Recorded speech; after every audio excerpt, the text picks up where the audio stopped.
हे दोस्तों नमस्कार। हिंदी के एक और प्रैक्टिस सेट पे आप सबका बहुत बहुत स्वागत है। दोस्तों मेरा नाम है आर्यन जायसवाल और आप सब देख रहे हैं हमारे यूट्यूब चैनल डियर गुरुजी। सो गाइस, इस वीडियो को शुरू करने से पहले आप सबसे एक छोटी सी जानकारी शेयर करना चाहूँगा कि अगर आपने अभी तक हमारे अनअकैडमी प्रोफाइल पर जाकर के हमको फॉलो नहीं किया तो हमको फॉलो कर सकते हैं। वहाँ पर मैं रीजनिंग जीके जीएस और इस समय आप सबके लिए बहुत ही जो इंपॉर्टेंट है, जो राजस्व विभाग और ग्राम पंचायत अधिकारी से रिलेटेड जो क्वेश्चन है उसका मैंने एक प्रैक्टिस सेट बनाया टॉप 100 क्वेश्चन का, उसको मैंने वहाँ पर प्रोवाइड किया है। तो आप वहाँ पर जाके फॉलो करके उन सब वीडियोज़ का फायदा उठा सकते हैं। नीचे डिस्क्रिप्शन बॉक्स में मैंने अपने प्रोफाइल का लिंक दे रखा है। तो चलिए आते हैं आज के वीडियो पर। तो पहला क्वेश्चन है आपका, निम्नलिखित में से अशुद्ध वाक्य का चयन कीजिए। एक एक कर सभी मर गए। यहाँ पर देखा जाए तो जो ऑप्शन बी है, वास्तव में वह बड़ा आदमी है, यहाँ पर वस्तुता होना चाहिए था। क्या होना चाहिए था? वस्तुता। इसलिए ऑप्शन बी यहाँ पर बिल्कुल इनकरेक्ट वर्ड हो जाएगा। तो ऑप्शन बी यहाँ पर हम सही कर देंगे। क्वेश्चन नंबर आपका 34 है, यदि इस रोग को आरंभ में ही काबू ना किया गया हो तो यह डॉट डॉट डॉट हो सकता है। भाई, रोग के लिए हम लोग संक्रामक शब्द का प्रयोग करते हैं, तो यहाँ पर ऑप्शन जो बी है वो बिल्कुल करेक्ट हो जाएगा। आते हैं क्वेश्चन नंबर 35 पर। तो एफिडेविट का हिंदी का अनुवाद क्या होता है? एफिडेविट आप लोग यूज करते हो लाइफ में, मतलब जब लोग कुछ गलतियां कर देते हैं उसको सही करवाना होता है। एफिडेविट यानी कि हलफनामा काफी लोग बोलते हैं। तो यहाँ पर जो इसका हिंदी अनुवाद होता है वो शपथ पत्र होता है। ऑप्शन जो इसका डी है वो बिल्कुल करेक्ट हो जाएगा। आते हैं क्वेश्चन नंबर 36 पर। तो कह रहा है आपका इस प्रश्न, या देखो इस तरह क्वेश्चन आपके एग्जामिनेशन में आते हैं, 1 और 6 आपका फिक्स रहता है, आपको या रा लावा में आपको इसको घुमा घुमा करके करेक्ट करना होता है। तो यहाँ पर चलिए इसको मिलाते हैं क्वेश्चन नंबर 36 को। तो आप सबको धोखा दे सकते हैं, यानी कि सबसे पहले आपका क्या आएगा? रा आएगा, पर खुद को नहीं, यानी कि उसके बाद वाह आएगा, या वाह आ गया। उसके बाद क्या आ रहा है? पर खुद को नहीं दे, फिर पर खुद को नहीं दे सकते, यानी कि ये तीसरे स्थान पे आ जाएगा, ला आ जाएगा, या वा ला। उसके बाद आपका बचा चौथा या हो जाएगा। ये मतलब ये आपका कैसे बन जाएगा? जब आप सबको धोखा दे सकते हैं पर खुद को नहीं दे सकते, आप खुद को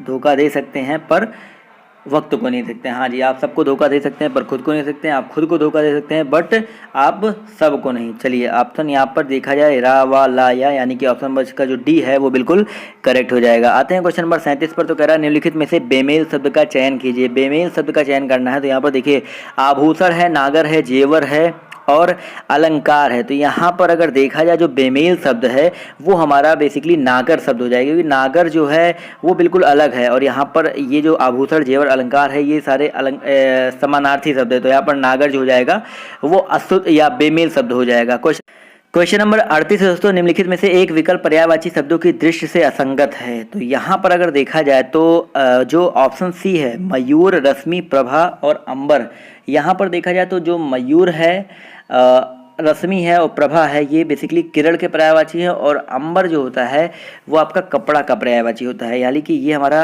पर्यायवाची की दृष्टि से थोड़ा सा अलग हो जाएगा। आते हैं क्वेश्चन नंबर आपके 39 पर। तो कह रहा है युद्ध में स्थिर रहने वाला किस समास का विग्रह पद है? युद्ध में स्थिर रहने वाला युधिष्ठिर, यानी कि ये हो जाएगा अलुक तत्पुरुष समास। तो यानी कि ऑप्शन नंबर इसका जो ए है वो बिल्कुल करेक्ट हो जाएगा। जब तत्पुरुष समास में पूर्व पद की विभक्ति का लोप ना हो तो वहां पर अलुक तत्पुरुष समास होता है। तो ऑप्शन ए यहाँ पर बिल्कुल करेक्ट हो जाएगा। आते हैं क्वेश्चन नंबर 40 पर। तो कह रहा है निम्नलिखित रचनाओं को उनके साहित्य की विधा के साथ सुमिलित करके सही उत्तर चिन्हित करें। तो यहाँ पर निर्मला जो है वो बेसिकली एक उपन्यास है, तो ये 4 से मिल जाएगा। चिता के फूल एक निबंध है, तो इसका मिला देंगे 3 से। उसके बाद वरदान जो है वो कहानी है, तो इसको मिला देंगे 2 से। भारत दुर्दशा एक नाटक है, तो इसको मिला देंगे फर्स्ट से। तो यहाँ पर अगर देखा जाए तो 4, 3, 2 और 1, 4, 3, 2, 1 ऑप्शन नंबर जो भी होगा सही वो करेक्ट हो जाएगा।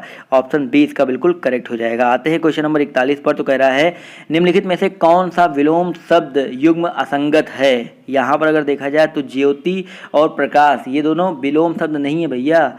यहाँ पर जो ज्योति का होता है विलोम वो तम होता है और प्रकाश का विलोम अंधकार होता है। तो यहाँ पर जो ऑप्शन डी है वो करेक्ट हो जाएगा, ये विलोम शब्द असंगत है। क्वेश्चन नंबर 42 है, निम्नलिखित में से कौन सा विकल्प त्रुटिपूर्ण है? त्रुटिपूर्ण है यहाँ पर कौन सा विकल्प देखा जाए जिसकी चिंता नहीं हो सकती?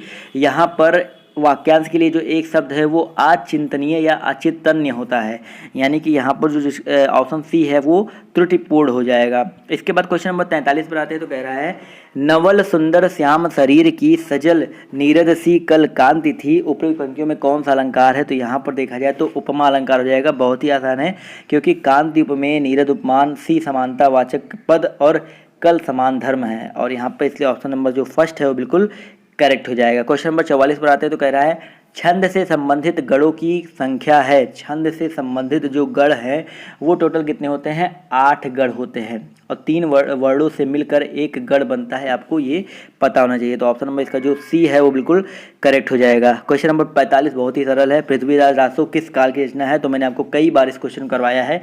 पृथ्वीराज रासो जो है वो आदिकाल की रचना है, तो ऑप्शन नंबर जो इसका सी है वो बिल्कुल करेक्ट हो जाएगा। इसके रचयिता चंद्रबरदाई है और हिंदी का प्रथम महाकाव्य भी माना जाता है। क्वेश्चन नंबर आपका 46 है। निम्नलिखित में से कौन सा अनेकार्थक शब्द नहीं है?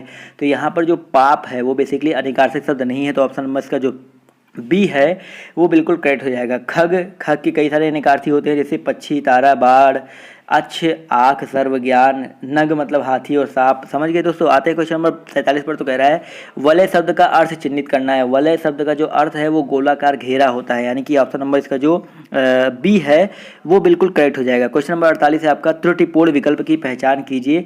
त्रुटिपूर्ण विकल्प यहाँ पर पहचानना है तो क्वेश्चन नंबर 48 में तो रौद्र रस का जो स्थायी भाव होता है वो बेसिकली क्या होता है? क्रोध होता है। यहाँ पर लेकिन हास दिया गया है, तो ऑप्शन नंबर इसका जो बी है वो त्रुटिपूर्ण हो जाएगा। क्वेश्चन नंबर 49 है, बैल न कूदे कूदे तंगी कहावत का अर्थ है। बैल न कूदे कूदे तंगी, इस कहावत का जो अर्थ है वो होता है स्वामी के बल पर सेवक को सेवक जो होता है उसका अपना साहस दिखाना, यानी कि ऑप्शन नंबर इसका जो सी है वो बिल्कुल करेक्ट हो जाएगा। आते हैं क्वेश्चन नंबर 50 पर। तो कह रहा है वाक्य में त्रुटिपूर्ण भाग का चयन कीजिए, यदि कोई त्रुटि ना हो तो डी को चिन्हित कर दीजिए। धनवान को व्यर्थ व्यापार में सहायता देकर कोई लाभ ना होगा। तो देखो, धनवान को व्यर्थ बेकार में सहायता देकर, तो यहाँ पर देखा जाए तो बेकार में, यानी कि जो बेकार है फालतू में आया हुआ, सच में फालतू में आया हुआ है, तो यहाँ पर जो ऑप्शन बी है वो बिल्कुल करेक्ट हो जाएगा। सो गाइस, आज के इस सेशन में बस इतना ही। आई होप आपको वीडियो पसंद आया होगा। तो अगर आपको वीडियो पसंद आया है तो प्लीज़ वीडियो को लाइक करके दिखा दो अपना प्यार और कमेंट कर दो यार, अपने प्यारे प्यारे कमेंट, अपने जो सुझाव है वो आप कमेंट करके हमको बता सकते हैं। तो आज के इस वीडियो में सिर्फ इतना ही। बाय, टेक केयर, जय हिंद, जय भारत।